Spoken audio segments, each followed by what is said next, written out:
There are moments in life, silent and unassuming, when the heart stirs with a certainty that defies all logic.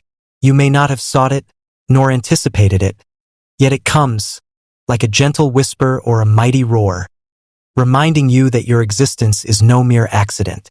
The signs that God has chosen you are neither bold proclamations nor grand gestures. They are woven into the fabric of your days, delicate and profound. It begins often with a restlessness in the soul.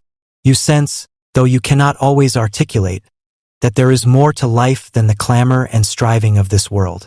You may feel a peculiar dissatisfaction with what others call success, a yearning for something eternal, unchanging, and pure. This discontent is not a flaw. It is a sign. It is the gentle tug of the divine, drawing you away from the shadows of the temporal toward the everlasting light of his presence. You may also notice a deepening sensitivity to the things unseen. The beauty of a sunset, the cry of a child, the steadfastness of a friend. These become more than mere events or images. They awaken within you an awareness of a reality greater than yourself, a creator whose fingerprints are on everything. And though the world rushes on, you find yourself pausing, beholding, and marveling at the wonder of it all. Perhaps you feel an unshakable conviction of your own unworthiness. You are painfully aware of your failings, your flaws, and the ways you fall short. But this too is a sign. For those whom God chooses are often first brought low, made to see the truth of their condition, not to condemn, but to prepare. For in acknowledging our need, we are ready to receive his grace, which is sufficient in all things. And then there is the call, a quiet yet persistent invitation to surrender. It does not come as a demand, for love never coerces.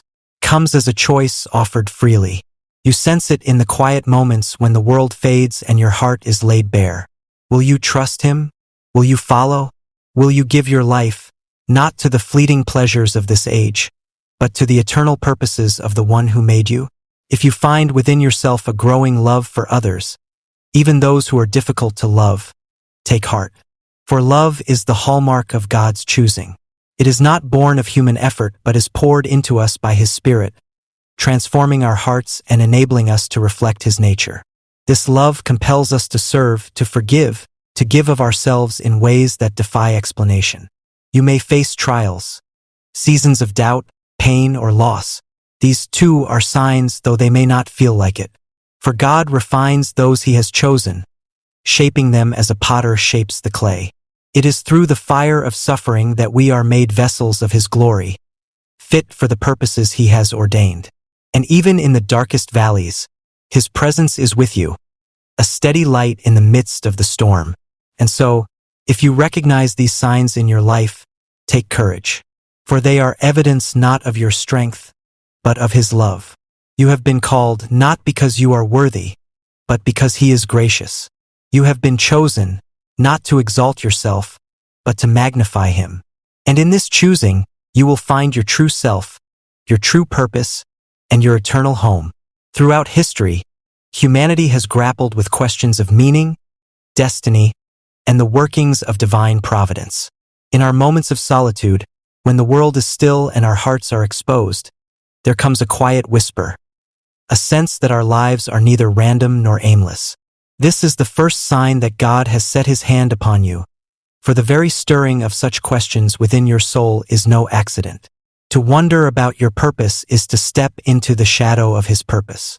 You may think yourself ordinary, unworthy, or unprepared, yet God's choosing has never been predicated on the measures of human worth. The fishermen of Galilee were not scholars, nor was the shepherd boy David a warrior when he was called to slay a giant. God does not wait for readiness. He prepares those whom he calls. Your inadequacies, real or imagined, are irrelevant to his infinite power. For in his economy, it is the weak who confound the strong, and the humble who inherit the earth. Another sign that God has chosen you is the discomfort you feel in the shallow pleasures of the world. While others might revel in trivial pursuits, you find no lasting satisfaction in them. This restlessness is a gift, though it may not feel so. It is God's way of drawing you away from what is temporary and toward what is eternal. You are being shaped, sometimes through pain, to desire what truly matters. A heart aligned with God cannot remain content with fleeting joys. There will also be moments of hardship that feel inexplicable. You may wonder why the road is so steep, why the darkness lingers, or why prayers seem to go unanswered. But consider this: God's greatest work is often accomplished in silence. Just as the seed must be buried and broken before it can grow, so must you endure seasons of obscurity and struggle. These are not signs of abandonment but of preparation. Gold is refined in fire, not in comfort. The trials you face are not without purpose. They are the chisels that shape you into His masterpiece. Another sign of God's choosing is the unshakable burden for things beyond yourself. You may find your heart breaking for the suffering of others, your spirit stirred by injustices, or your mind drawn to truths that others dismiss. This is not mere coincidence. It is the evidence of a calling placed within you, a divine assignment meant for no one else. When you feel this weight, do not run from it. Instead, lean into it, for it is in this burden that you will find your purpose. And finally, there is the unmistakable sign of God's grace. Despite your failures, your doubts, and your fears, you find mercy waiting for you at every turn. This grace is not a license to remain as you are, but an invitation to become what you were meant to be. It is the assurance that, though you stumble, you are never beyond His reach.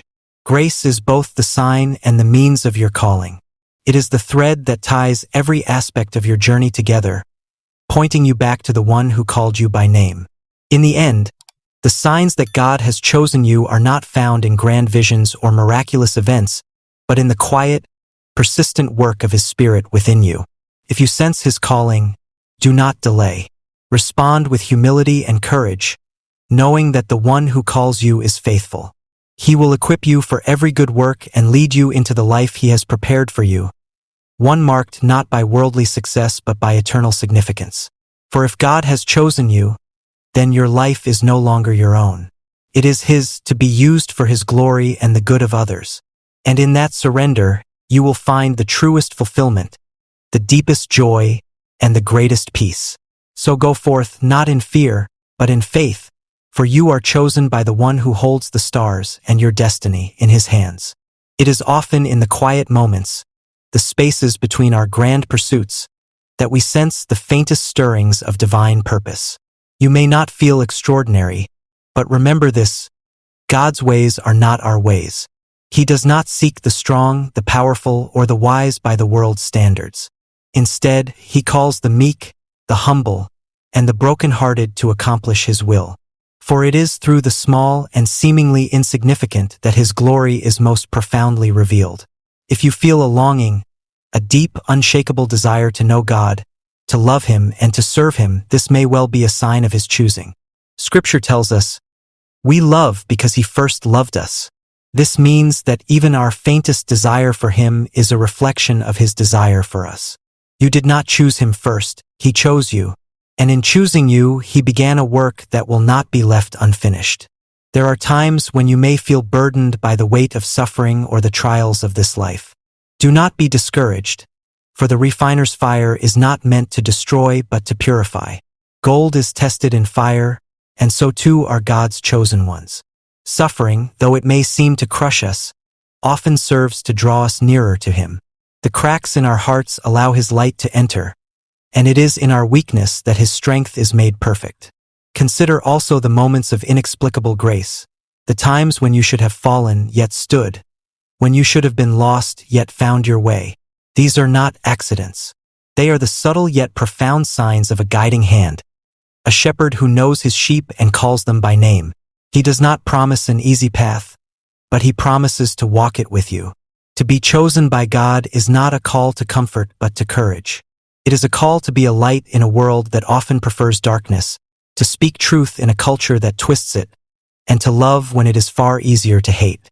You may feel inadequate for the task, but remember, God does not call the qualified. He qualifies the called. The disciples were fishermen and tax collectors, not scholars or kings, yet they turned the world upside down because they said yes to the one who called them. Finally, the greatest sign that God has chosen you is the transformation of your heart.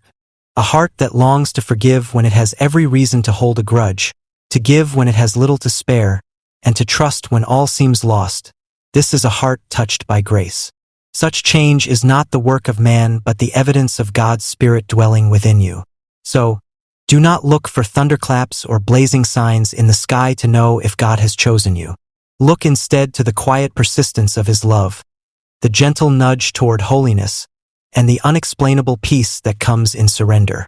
These are His whispers, and they speak louder than any shout. For God's calling is not a reward for our merits but a testament to His mercy. It is not about what we have done but about what He is doing in us. To be chosen by God is to be loved beyond measure, to be purposed beyond understanding, and to be held in hands that will never let you go. When we look at our lives, it is easy to feel as though we are nothing more than fleeting, insignificant creatures lost in the vastness of time and space. But it is in the very act of such reflection, in the stillness of thought and contemplation, that the first sign of God's hand upon us is made clear. For it is in our moments of doubt and despair, in the very sense of our inadequacy and failure, that we begin to notice the hidden glimmers of divine purpose which have always been present, quietly guiding us to a higher calling. It is important, first of all, to recognize that we are not here by chance. The universe itself, the very fabric of our being, is a sign of something far greater than our simple perceptions may allow us to comprehend. We often think of ourselves as solitary beings, individuals struggling in a world that is indifferent at best, hostile at worst. Yet, in the very depths of this struggle, we are reminded that God's plan for us is written in every experience, every trial, and every moment of joy and sorrow. If we are chosen by God, it is not because of our inherent greatness or righteousness, but because of His love and will which transcends our understanding. There is no greater evidence of God's choosing us than in the very act of life itself. We are given the gift of breath, the gift of consciousness, and with it, the responsibility to use our free will in alignment with a higher purpose. Our daily existence, mundane and often repetitive as it may seem, is imbued with significance when we begin to recognize that our lives have meaning beyond the immediate and the tangible. Each decision we make, each step we take, carries with it the weight of divine intention. God does not choose us because we are worthy, but because He is merciful and loving. The signs of His choosing are not always found in grand gestures or extraordinary events. They are found in the simple, quiet moments when we choose to love, when we choose to serve, when we choose to forgive. It is also essential to understand that being chosen by God does not mean we are exempt from the trials of life. On the contrary, it often means that we are called to endure hardship with grace and faith. For the trials we face are not punishments but opportunities to grow in strength and character. They are the crucibles in which our hearts and minds are refined. In our suffering, we are drawn closer to the divine, and it is in those very moments of weakness that we may feel the presence of God most acutely. He is there, walking with us through the storm, whispering His love into the wind that howls around us. And yet, it is also important to remember that being chosen by God does not remove our responsibility. We are not passive recipients of grace, waiting idly for the world to change around us. We are active participants in God's plan. To be chosen is to be called to action, to be entrusted with a mission that is greater than ourselves. It is to be given the privilege of serving others, of loving those who are difficult to love, of working for justice in a world filled with injustice, of seeking truth in a world full of deception. The signs that God has chosen us are not found in the comfort of our lives but in the challenge to live according to His will, even when it is difficult, even when it requires sacrifice. God's choice is a calling, a summons to live lives of courage and integrity. It is not a guarantee of success or happiness as the world defines it, but a promise that, in the end, we will be fulfilled in a way that far surpasses any worldly ambition or accomplishment. The sign that we are chosen by God is the inner transformation that occurs when we open ourselves to His love and allow that love to shape everything we do. It is not a sign that can be seen with the eyes, but a mark upon the soul, an unspoken truth that speaks to the deepest recesses of our being. So, if you ever wonder whether you have been chosen by God, look not to the outward circumstances of your life but to the state of your heart. Is your heart open to His love? Are you willing to walk the path He has set before you, even when it is uncertain or difficult? If the answer is yes, then know that God has chosen you. The signs are already there, written in the very fabric of your being, in the very moments of your life. They may not be the signs you expected, but they are the signs that God has chosen you for His greater purpose. And through that, He is leading you to a life far more fulfilling than any you could have imagined on your own. The question of whether God has chosen you is not one easily answered, and indeed, it is one that should be approached with deep humility and careful reflection. For in the light of God's vast and unknowable will, we must acknowledge that the signs of His choosing are subtle and often defy our limited understanding. Yet, there are patterns, small glimpses of divine purpose, that those who are attentive to the mysteries of life may recognize. It is not a matter of receiving an external sign in the way we often wish for, something grand and unmistakable. Instead, it may lie in the quiet, daily movements of our hearts and minds. One of the first signs is the presence of a profound inner calling, a sense that your life is not merely your own, but is meant for a higher purpose. This calling often comes unbidden, not as an overwhelming voice from the heavens, but as a stirring within your own being, a sense that the world must be different and that you are somehow part of that transformation. It is often not a single moment, but a series of nudges, a continual pressure towards something greater, something outside the realm of simple self-interest. The second sign is a deep, abiding peace in the midst of hardship. It is not that you are free from suffering or trial. Indeed, suffering may be one of the very means through which God shapes you, but rather that you find an inexplicable calm within your soul, even as the storms of life rage around you. This peace does not come from external circumstances, but from a trust that there is a purpose in all things, even in the most painful moments. This trust is born not of naive optimism, but of a steady, quiet faith that God is present in all things. Another sign is the presence of unexpected growth, particularly in areas where you once felt weak or unworthy. It is as though God, in His grace, leads you into situations where your character is tested and refined. This is not the growth of self-will, but of a deepening dependence on divine strength.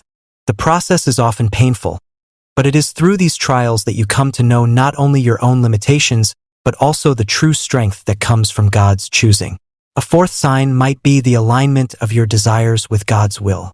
Over time, the things that once seemed important, success, wealth, recognition, begin to fade in comparison to the desire to serve others, to bring peace, or to build up that which is good in the world. It is not that you abandon all earthly pursuits, but rather that your heart is shifted. The pursuit of personal glory loses its appeal, replaced by a longing for something greater than yourself.